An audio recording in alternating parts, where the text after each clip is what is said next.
समस्त praise the Lord. आसतु आज प्रतिज्ञायुक्त वाक्य माने देखिबा याकूब 5 तार 9। हे भाई माने तुम्हे माने जेपरि दंड प्राप्त न हुओ एथि निमंते परस्पर विरुद्ध रे बचसा न कर। देख विचारकर्ता द्वार निकटरे दंडायमान होई अछंती। Praise the Lord.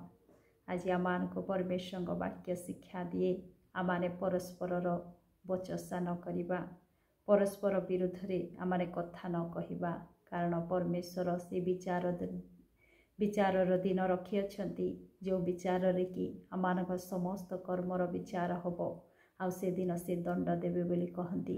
तेणु आज आमाने परमेश्वर को जिते बड़े भय करुछु, परमेश्वर वाक्य को जिते बड़े आमाने मानिबा पाई आमाने अंतर रे यदि निष्पत्ति नहीं अच्छु ताहले परमेश्वर आज आमान को ये समस्त पापरु दूर रे रहिबा पाई से शिक्षा और चेतना दियंती।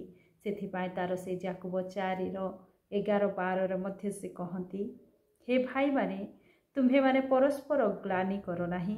जे भाईर ग्लानि करे किंबा भाईर विचार करे से व्यवस्थार ग्लानि करे और सेथिर विचार करे, किंतु तुम्हे जदि व्यवस्थार विचार करो ताहले तुम्हे व्यवस्थार पालनकारी न होई सेथिर विचार करता अट। एठी परमेश्वर कहती परस्परर ग्लानि करो नाई बा परस्पर को तुच्छ कर नाई, परस्परर बचसा कर नाही। आउ परमेश्वर कहती जे भाईर ग्लानि करे कि भाईर विचार करे से व्यवस्थार ग्लानि करे। परमेश्वर जो व्यवस्था मान को रखी अछंती से व्यवस्थार ग्लानि करे बोली कहती।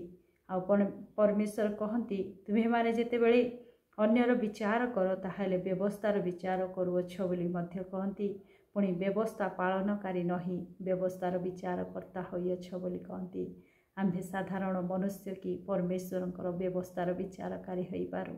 आज आमान को परमेश्वर कहती अन्यर जदि आमाने विचार करुअछु, अन्यर जदि आमाने ग्लानि करुअछु ताहले व्यवस्था को ग्लानि करुअछु बा व्यवस्था को तुच्छ करुअछु आ व्यवस्थार विचार करुअछु से समस्त पापरु आमाने पृथक रहिबा से दंडर कारण हेबा नाही।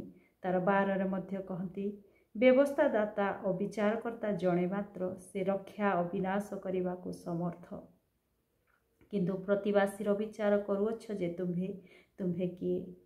व्यवस्था दाता जणे मात्र परमेश्वर अटंती, विचारकर्ता से जणे अटंती, सी ही रक्षा करि पारंती, सी ही विनाश करि पारंती।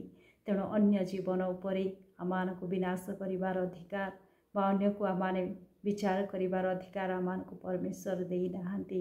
आज आमाने परमेश्वर को भय जदि करुअछु से व्यवस्था को मध्य भय करिबा आ परमेश्वर जो विचार दिन आमान को पाई रखी अछंती सेथिपाई आमाने प्रस्तुत हेबा तांको सम्मुखरे गोटे निर्दाग तुल्य होई आमाने तांको सम्मुखरे उभा हेबा।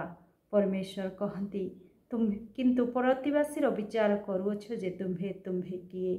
आज आमाने से शब्द शुणिबा नहीं, परमेश्वर ठारे गोटे सिद्ध पवित्र जीवन काटिबा। परमेश्वर आमान को अन्यर ग्लानि करिबा पाई से कहती नहीं कि विचार करिबा पाई से कहती नहीं, किंतु परमेश्वर आज आमान को कहती तार याकूब 5:16 अतएव परस्पर निकटरे आपणा आपणार पाप स्वीकार कर, पुणी सुस्थ हेबा निमंते परस्पर पाई प्रार्थना कर। धार्मिक व्यक्तिर प्रार्थना अनेक कार्य साधन करिपारे। Praise the Lord. आमाने परस्पर विचार न करू, परस्पर ग्लानि न करू, ये परस्पर को आमाने तुच्छ न करू, किंतु परस्पर प्रति आमाने आमानकर पाप स्वीकार करिबा सहित परस्पर पाई आमाने प्रार्थना करिबा। यदि आमाने प्रार्थना अन्य पाई करू ताहले धार्मिक व्यक्तिर प्रार्थना प्रभु शुणिबे आउ से रोगी को से सुस्थ करिबे बा से समस्त प्रार्थनार से उत्तर देवे। तेणु आज आमाने व्यवस्थार ग्लानि करिबा व्यक्ति हेबा नाही, प्रभुंक दृष्टि रे से दंडर कारण हेबा नाही, किंतु परमेश्वर आमान को तांकर संतान करि अछंती। आमाने परमेश्वरंकर संतान रूपे परिचित हेबा पाई हेले परमेश्वरंकर व्यवस्थार अधीन होई आमाने एक पवित्र जीवन काटिबा। प्रभु ए वाक्य दे मते आपनको आशीर्वाद करंतु। आमेन।